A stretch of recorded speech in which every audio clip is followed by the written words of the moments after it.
Okay, the time has come for main segment, Newton's Law. Peggy, let's get right into it. Over last couple of days, the NCAA has agreed to a settlement for multiple billion-dollar payback. Sure. Now, am I excited? Yes.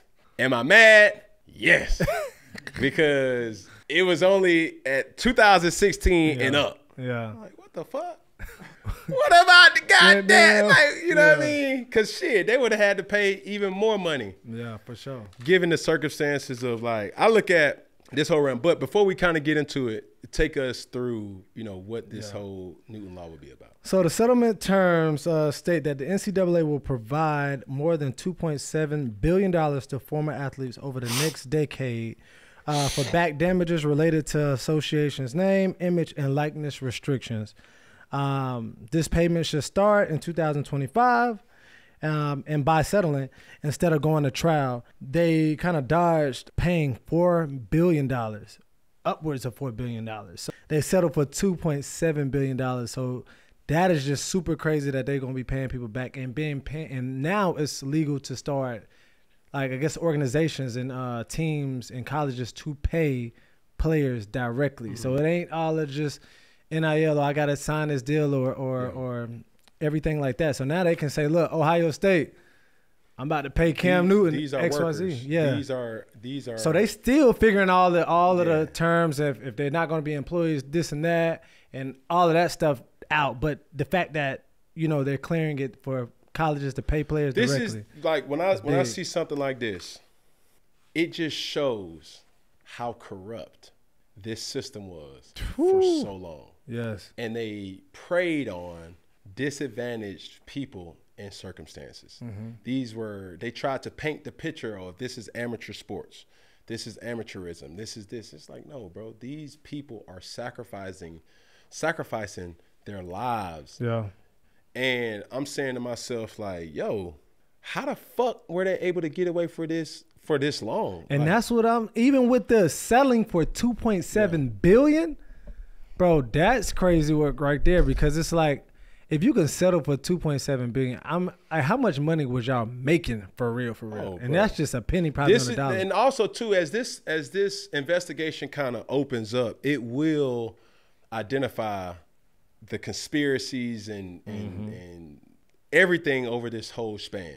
And granted, like, I look at athletes like Reggie Bush. I look at athletes like Kevin Durant. I look at athletes like Michael Jordan, Cam Newton, Johnny Manziel, impactful players who literally took organization, NCAA Institute, and gave them free use of their name, their image, their likeness, and their skill. And for the people, what do you say for the people that say, well, you went to school for free?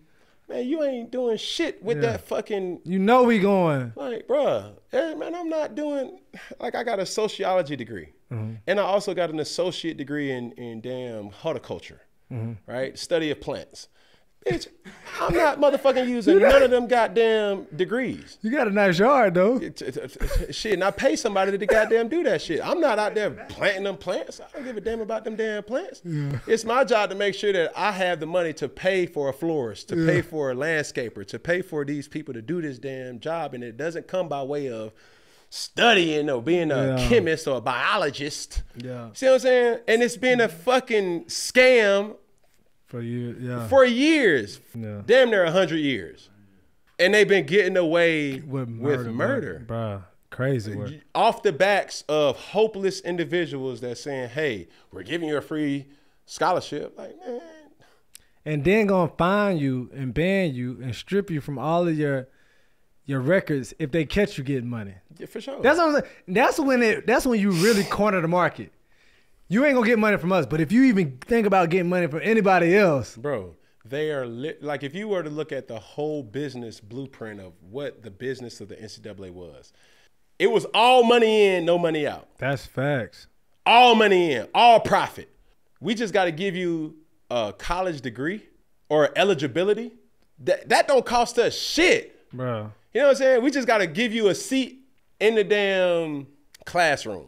And then what you're going to be able to do from that is give us exposure, global exposure. Global. Because now, if you're good at football, if you're good at baseball, if you're good at basketball, if you're good at track, if you're good at swimming, now your skill has thrusted us into a position where now we get marketing value.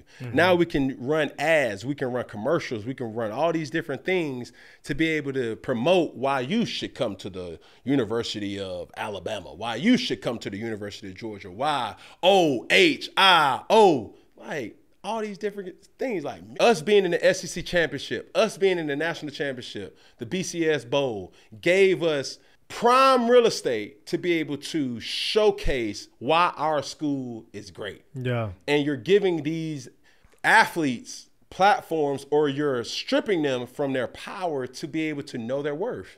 And you're making it mind fucking them to think that, oh, it's an equal trade, that we give you everything we give, but in return, all we just get is a free education. Yeah. Man, fuck you. So you say this is good for college players. For so sure. we got people with different, and I'm not saying he's saying it's bad, but this is some effects.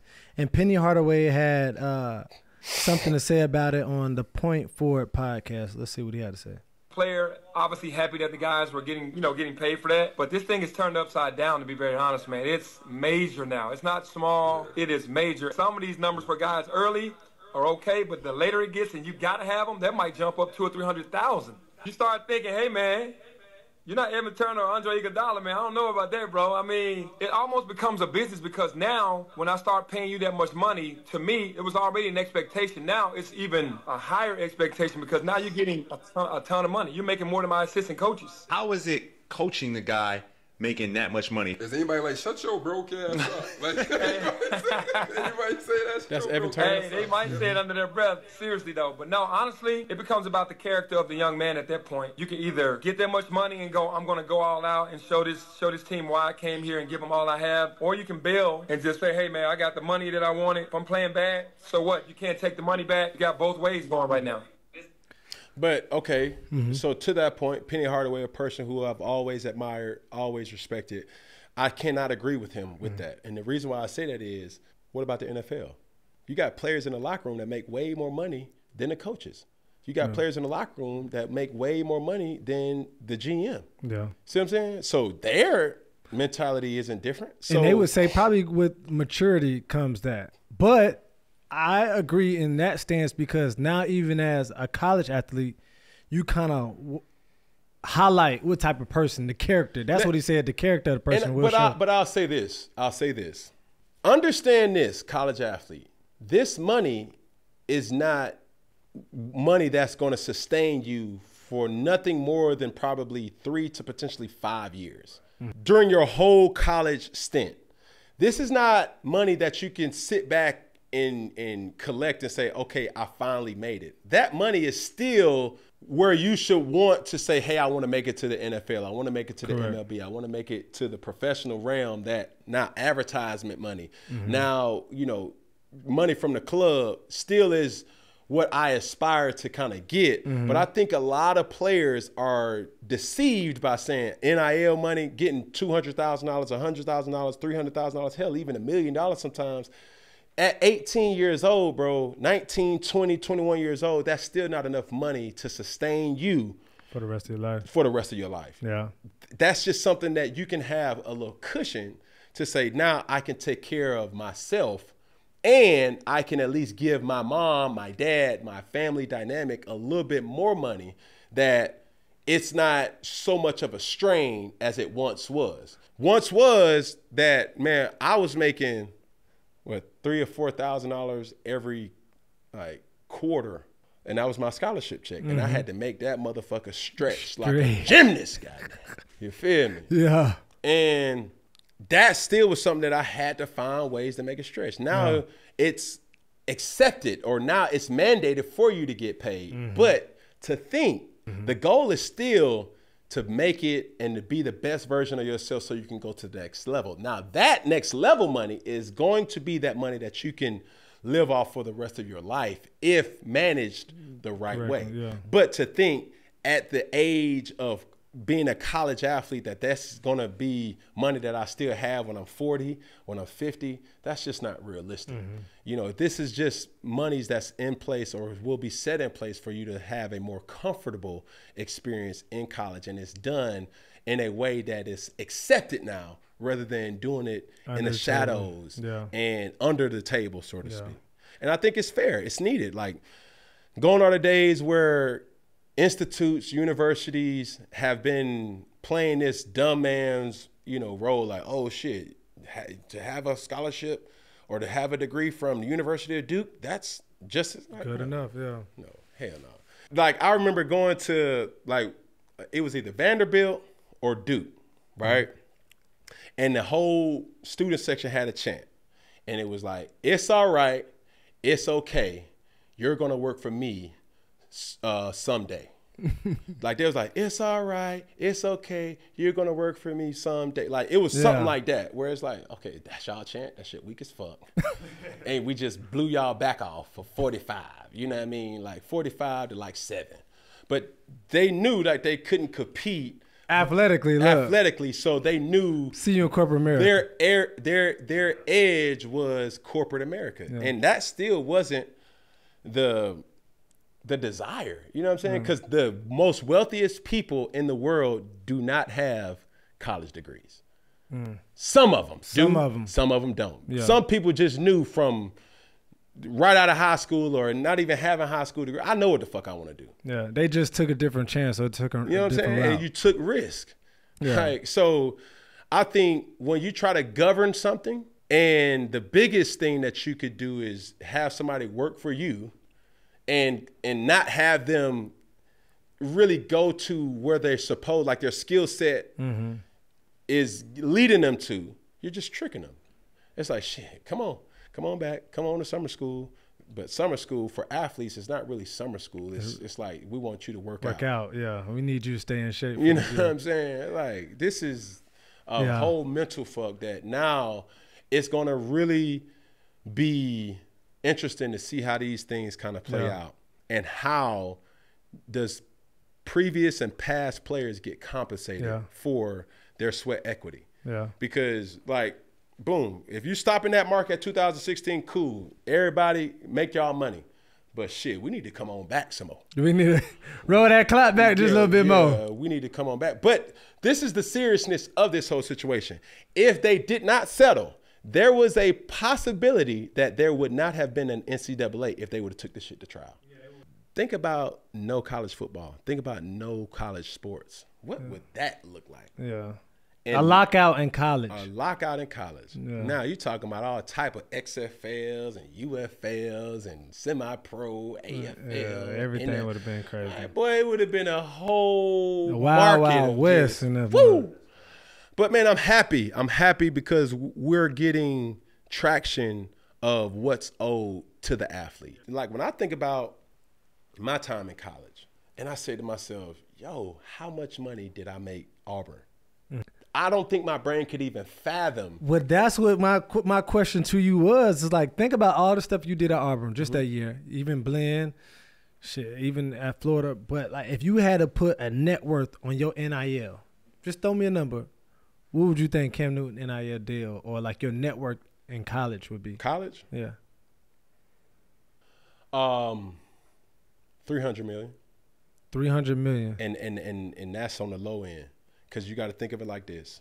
You got to explain. That's a lot of money right there. It's a lot of money.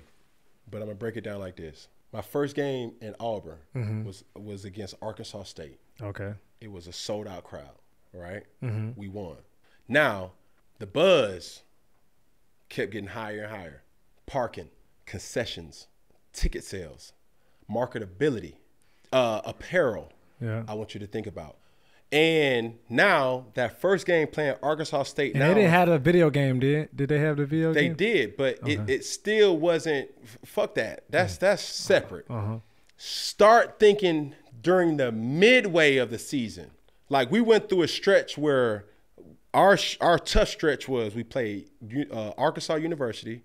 They had Ryan Mallett. That was a good team. Ryan Mallett. We double backed and played LSU. Right. We then played Ole Miss. And that now That first game where that marketability is what it was, now we're undefeated. We're 9-0. We 8-0. Now, dun, dun, dun, dun, dun, dun, dun, dun, dun, dun, dun, dun, like on mainstream TV, your whole that marketability is a little different now. Yeah. You win. Okay, now going back to the same ticket sales, concession stands, paraphernalia. Did I say marketability already? Advertisement.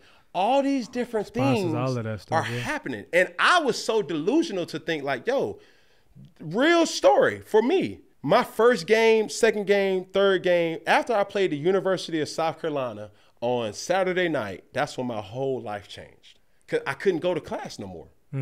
Now people are taking advantage of my appearance. I never, at that particular point in time in my life, I went from a person to an asset. Hey, can you sign this? Hey, can you do this? Hey, sign this real quick because man, I'm a big fan. Fine. Now you're talking about 300 million. That's a low ball.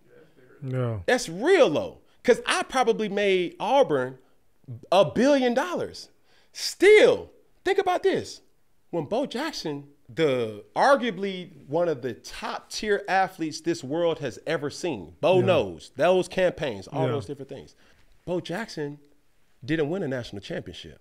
So you got to think about that times 10. Yeah. So now, okay, cool. So how great this player was, he did not give marketability for the whole university. It came by way of him.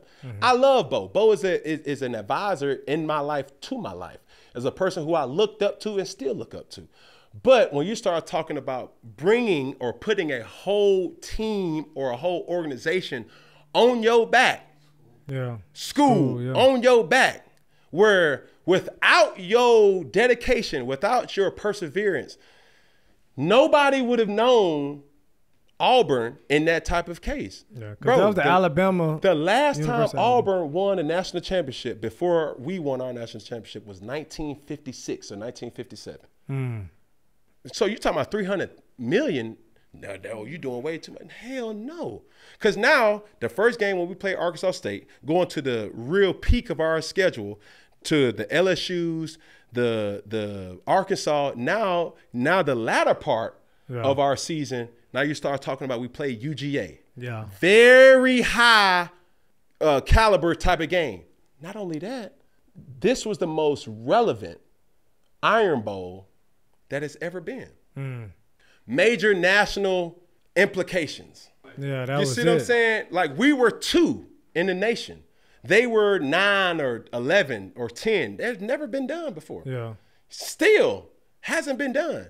We're used to seeing Alabama playing a hard-nosed Auburn team. We're not used to seeing a talented Auburn team play a hard-nosed Alabama team. That just wasn't the situation. Yeah. So given those circumstances, going back to marketability, advertisement, ticket sales, all those things, bro, you couldn't buy a ticket. Man, bro, literally the first game I started to see, like, the whole energy around campus. Yeah. It was, you knew it was getting close to game day because the trailers and the RVs would kind of be there. As the season kept going, those RVs never left. So they would be there all. They would be there all the time. That's what I'm trying. Like, the circumstances changed. We were winning. You know what I'm saying? They had a story to tell. They had the marketability to be able to flex how great Auburn is. They would have never been able to do that if they are coming up with a fertilizer that can give you instant green grass. They didn't care about that shit. They didn't have a platform to be able to tell if we wasn't winning. So you asking me what my value was, it easily 300 million. Because and I only did that in 1 year. Heaven forbid if I would have came back. Because you still had one more year. You feel me? I left as a red shirt junior. I had another year of eligibility. Yeah. And if I knew I could make the same type of money, some said, shit, I took a pay cut to go to the NFL. You know what I'm saying? And all these people around me, from coaches to staff to administrator to academic people, all were taking getting pay raises. Athletic director, pay raise. All these, man, I went. In the community. The whole thing, flooded, everything, bro, it was impacted. Yeah. Man, that Auburn that I see today, it was not the same Auburn when I was there. Yeah. And you wonder, like, how in the fuck do they got this? Yeah. two, Yeah. you know, $1 billion sports complex paid by sweat equity? You know what I'm saying? The great teams, you think about it, what facilities are the premier facilities in the U.S.? It's the Power 5 schools because they have marketability, and then they have teams that win. And they win because they're able to thrust their product to the masses. When you're watching TV, they're able to touch way more people than just the SEC network. These are things. Those TV deals, These TV deals. Like you don't even see that. Yeah. You see Chick-fil-A. You see Home Depot. You see Schneider, Old Dominion. All these different things. Coca-Cola, Pepsi, Gatorade. All these brands are pouring in millions, if not billions of dollars each year to be able to now say, hey, we want some type of brand awareness on the sideline. Everything costs. And now, as a worker or a person that now you have to look to and say, like, we have to compensate you for that. Now you got to cut off on everything. Not even to mention what the clothing, the Under Armour you was wearing. All that shit. And I was Gatorade naive. towels. I was naive to that shit because, boom, after that South Carolina game, Under Armour was exclusively giving me cleats. They was exclusively giving me, like, gear. And I'm looking at that shit like, damn, they fucking with me. Not knowing that, like, no, you fucking with us. Like, real shit. Yeah, helping us out. Bro, and I there was an article that was out that at one point in time, I had 16 different Under Armour stamps on my body. You know, like the helmet that had, you seen Under Armour. Everywhere I would look and go, I had wristbands, Under Armour. You know, socks, Under Armour, cleats, Under Armour. So it doesn't matter what movement, a picture, I was a walking billboard. Yeah. You see what I'm saying? And not only taking the college football world by storm, all to get what? Nothing. Yeah. So hell yeah, 300 million. That's peanuts compared to what they was making. What they were making on a week-to-week basis. Yeah. Still making money. And for the rest of my life, like they will always make money off of number 2 jerseys. That's what, and how long did you start seeing your jersey being sold when you got that? I didn't know. I was just so happy to be able to say, like, yo, Mom, you can go to the bookstore to get buy my jersey. They ain't giving you shit. Yeah.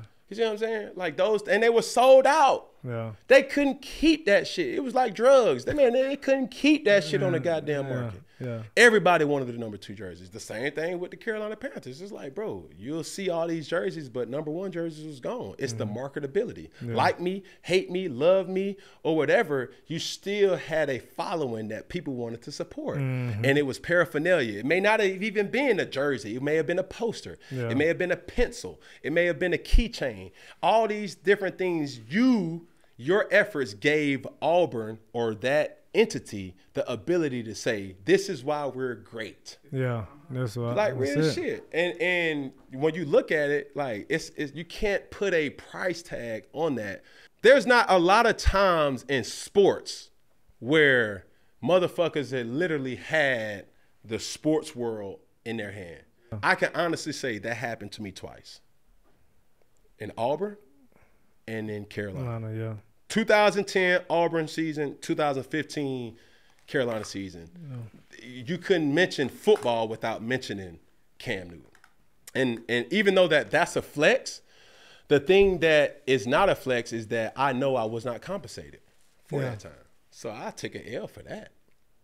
Because going back to the first game, Arkansas State, if you go through the media guide, I didn't have my picture on a media guide, but by the time the end of the year, the SEC championship, man, my face was everywhere. Yeah. Everywhere. Did you start walking places and seeing your face up on billboards and stuff like that? Not necessarily in college, but I couldn't walk anywhere by myself. Yeah, it was just like, over with. Face recognition was just, and like, look, bro, I'm a big dude. Yeah. So anywhere that I would walk, people would be like, "Oh my God, that's." Yeah. And it just brings you like more like private, and the pressure and the stress was like, yo, I don't even have money to give myself a fucking milkshake. Yeah. But every week I'm making somebody You know money. what I'm saying? Like I was going and seeing myself on ESPN like, yo, like this shit is pretty cool. But it'd be even cooler if I was able to look at my account and it you know shows. what I'm saying? And it showed that, because I know the remnants of what my talent gave this university was priceless. Tumor's Corner, like just everything. People, it was a time, bro. Yeah, it was cool. Like real shit. Like it was a real time. And what do you got to show for it? Highlights. Yeah. You know what I'm saying? Got a statue. You feel me? Like, man, and then that statue ain't even, something that is immovable. Yeah, Ask motherfucking Joe Paterno. You know what I'm saying? true. Like, they gon' shit, ask Mr. Richardson. They took his statue clean up off that motherfucker. Yeah, that's true. So that shit don't mean a damn thing. But thank you. Appreciate it. Well, I'm glad they're going to start paying the players. Man, we need to come on back a little down bit more. For the 99 and the 2000s. Yes, sir. Shit, but that should have probably be 10 billion. Facts. You ain't lying about that. And the thing is this, they got the money. They do. Don't go look. But hold on. This is my last thing too, because now the breakdown is this. Okay. And I heard, I think it was Stephen A. and Paul Feinbaum that was talking about the breakdown structure is this. I think it's like 25% is going to come directly from the NCAA. Another big percentage is going to come from Power 5 schools. That's true. You know what I'm saying? And then another additional are going to come from the schools that may not have that purse that can compete with multi-million-dollar, contracts. And they got to break it down with Title IX too. So even if it's a woman or you playing in another sport that might not be a money-generated sport, they got to break up how they going to divvy up a lot of this money. It has to be a hierarchy. Yeah. And it's happening naturally. It's like, we could say it's very murky, but, bro, they do it all the time. It's the NFL. It's any professional sport. Now we're saying to ourselves, it's not something where amateur sports is dead now. Everything is professional. Everything. And it has been for as long as we can remember. We've just been calling it something else. Correct.